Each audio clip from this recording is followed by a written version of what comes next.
রাসূল সাল্লাল্লাহু আলাইহি ওয়াসাল্লাম তাই বলছেন, ধৈর্যের যুগ আসবে, সুন্নাতকে মানা খুব কঠিন হবে।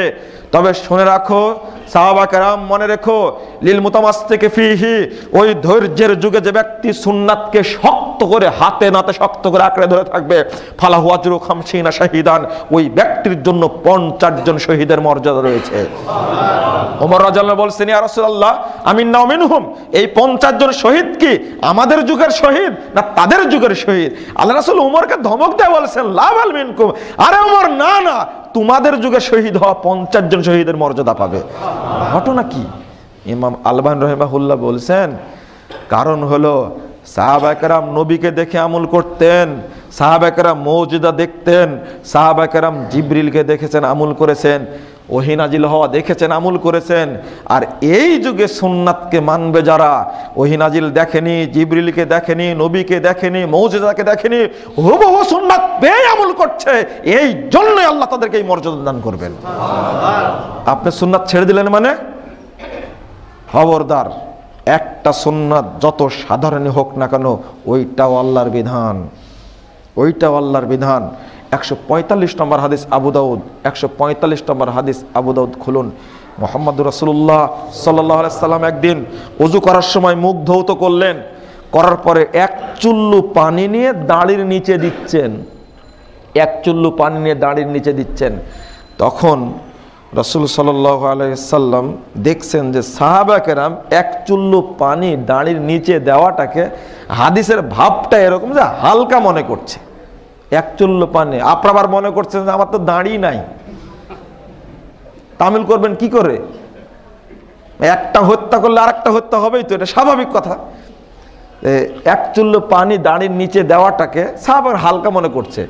তখন মুহাম্মদুর রাসূলুল্লাহ সাল্লাল্লাহু আলাইহি সাল্লাম বলছেন, দেখেন এই ভাবটা বোঝানোর জন্য বললাম, ওইটা বলার আমার উদ্দেশ্য না, ভাবটা বোঝানোর জন্য বলছেন। আল্লাহ রাসূল বলছেন তখন, সাহাবীরা, হাকাদা আমারানি রব্বি আযজা ওয়া জাল, তোমরা খাটো মনে করছো?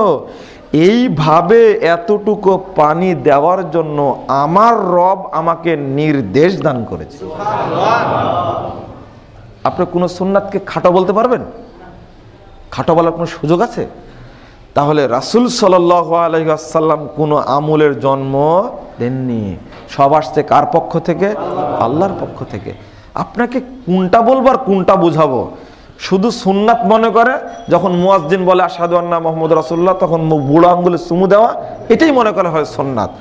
আর একটা হলো যখন ওই কি বলে যে ওই বেদাতি মুনাজাত করে, যখন বলে লা ইলাহা ইল্লাল্লাহ মুহাম্মাদুর রাসূলুল্লাহ করে দেয়, এটাই মনে করে এটা সুন্নাতের প্রতি মহব্বত। কত বড় প্রতারণা! আল্লাহর নবীকে কত বড় যে অপমান করা, রাসূলকে কত বড় ভৎসনা করা, রাসূলকে কত বড় তাচ্ছিল্য করা, কল্পনাই করা যায় না। সব অপমান করছে। ঈদে মিলাদুন নবী গেল না, দেখলেন না কিছুদিন আগে? বেটা খুব পতাকা নিয়ে দৌড়ে বেড়াচ্ছে, খুব পতাকা নিয়ে দৌড়ে বেড়াচ্ছে। সন্ধ্যার সময় বড় একটা মঞ্চ করে রাখছে, সিয়ার, যে আল্লাহর নবী এসে এখানে আসন গ্রহণ করবেন। দেখছেন, আল্লাহর নবীকে হাজির নাজির জানে যারা, এরা শিরকে আকবার না? এটা ওর ইমানই তো নাই, ছুটে বেড়াচ্ছে পতাকা নিয়ে। নরসিংদীতে শুনে আসলাম এখন নাকি সকল ঈদের বড় ঈদ ঈদে মিলাদুন নবী, এখন নাকি নামাজও হয় একটা। এটা হলো রাসূলের সুন্নাতকে জবাই করে, রাসূলের সুন্নাতকে তুলে দিয়ে আল্লাহর নবীর প্রতি মহব্বত দেখাচ্ছে। এর নাম মহব্বত নয়, এর নাম মহব্বত নয়।